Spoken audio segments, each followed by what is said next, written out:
मेरी कहानी। शादी के 1 साल तक मेरे पति ने मुझे छुआ नहीं।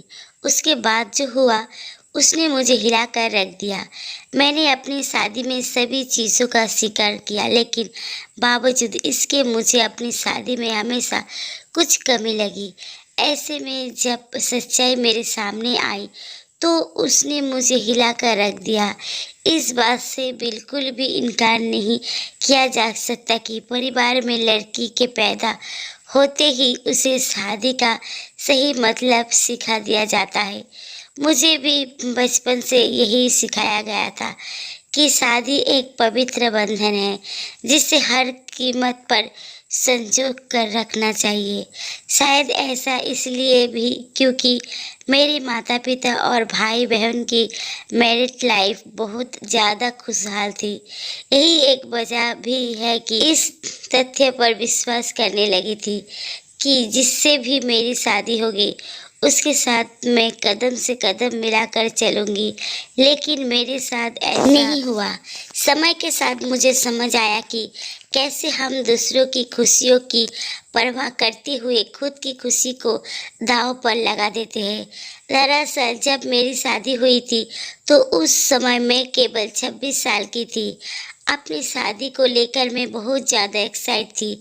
ऐसा इसलिए क्योंकि मुझे यकीन था कि मेरे माता पिता की तरह मेरा वैवाहिक जीवन भी काफ़ी अच्छा होगा।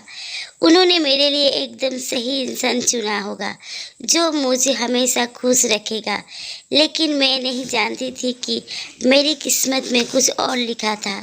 शादी से पहले मैं अपने होने वाले पति से 1-2 बार ही मिली थी।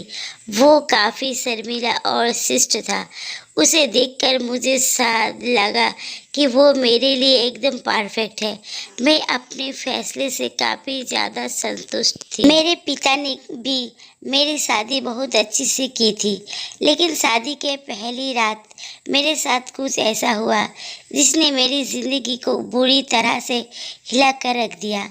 सभी जानते थे कि शादी की रात कितने मायने रखती है। इस अनुभव को यादगार करने के लिए मैंने खुद को तैयार कर रखा था। मेरे पति अंदर आए, बैठे और मुश्किल से कुछ मिनट ही मुझसे बात की।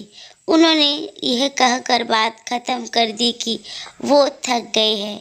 मैंने भी यही सोचा कि शादी की रस्मों के कारण थकान हो गई होगी, इसलिए मैंने भी इस बात पर ज़्यादा रिएक्ट नहीं दिखाया। अब मैं अपने पति से बुरी तरह चिढ़ चुकी हूँ। वो किसी भी चीज़ से खुश नहीं होता। मेरी शादी को 1 हफ्ता बीत चुका था और मेरे पति ने मुझे अब तक छुआ तक नहीं था। मुझे कुछ अजीब सा लग रहा था, लेकिन मैं अपनी तरफ से पहल नहीं करना चाहती थी। ऐसा क्योंकि मैं भी बहुत शर्मीले स्वभाव की हूँ। वैसे तो वो बहुत सभ्य व्यक्ति था, लेकिन एक चीज़ जो मुझे बार बार परेशान कर रही थी वो ये कि उसे मेरे साथ फिजिकल होने में कोई दिलचस्पी क्यों नहीं थी। यही नहीं, जैसे जैसे समय बीतता गया उनके साथ रहकर मुझे ऐसा लगने लगा था वो मेरे पति बनने के बजाय दोस्त बना रहना ज़्यादा पसंद करते हैं। महीने बीतते गए, वैसे ही मुझे हर रोज़ एक नई चीज़ का अनुभव होने लगा। लेकिन अब भी हमारे बीच न्यू कपल वाली फीलिंग नहीं थी। ऐसा लग रहा था कि शादी करना और इसे बनाए रखना उनकी मजबूरी बन गई थी। मैंने कभी उनसे शिकायत नहीं की। ऐसा इसलिए क्योंकि वो बेहद नेक दिल और दयालु इंसान मुझे उनके साथ किसी तरह की कोई दिक्कत नहीं थी। लेकिन इसके बाद भी मुझे लगता था कि मेरी शादी में कुछ कमी थी। हमारी शादी को 1 साल बीत गया और हमारे बीच छोटी सी बात को लेकर झगड़ा हो गया, जो वास्तव में गंभीर लड़ाई में बदल गया। मेरे मन में गुस्सा था तो मैंने कह दिया कि मैं एक पति के लिए तरस रही हूँ जो मुझे कभी नहीं मिला। जैसे ही मैंने ये शब्द बोले, मेरे पति एकदम से चुप हो गए और बिस्तर के किनारे पर जाकर बैठ गए। मैंने जब उन्हें रोता हुआ देखा तो मैं चुप हो गई। मैं दंग रह गई। ऐसा इसलिए क्योंकि मैंने आज तक उन्हें मेरे सामने कभी इतना कमज़ोर होते हुए नहीं देखा था। मैंने उन्हें परेशान दिलासा दिया।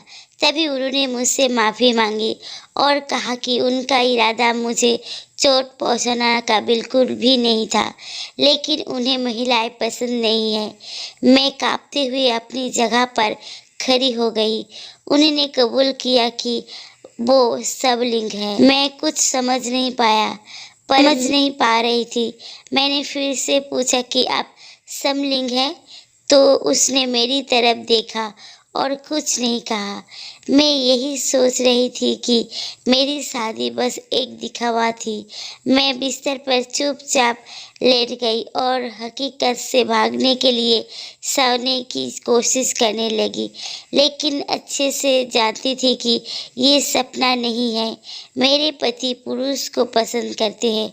मुझे ये बात हर हालत में स्वीकारनी थी, लेकिन इस दौरान मैंने अपनी खुशी की परवाह ना किए बगैर उनके साथ जीवन भर शादी का ढोंग रचाने का फैसला किया। हालांकि मुझे धोखा देने के लिए उन्होंने मुझसे माफ़ी मांगी। उन्होंने कहा वो सच में कुछ मुझे बताना चाहते थे, लेकिन उन्हें लगा कि वैवाहिक जीवन में व्यस्त होने के बाद शायद वो बदल जाएंगे, लेकिन ऐसा नहीं हुआ। हमने फैसला किया कि अब ऐसा नहीं चल सकता। हमें किसी न किसी निष्कर्ष पर तो पहुंचना ही था। ऐसे में हमने तलाक की अर्जी दायर की, जिसकी वजह से हमारे परिवार के बीच संबंध खराब हो गए। लेकिन मेरे और मेरे पति के बीच दोस्त के रूप में रिश्ते बहुत मजबूत हो गया है। मैंने उन्हें समझा और उनकी भावनाओं की कदर की। वो चाहते थे कि मुझे ऐसा व्यक्ति मिले जिसके साथ मैं हमेशा खुश रहूं।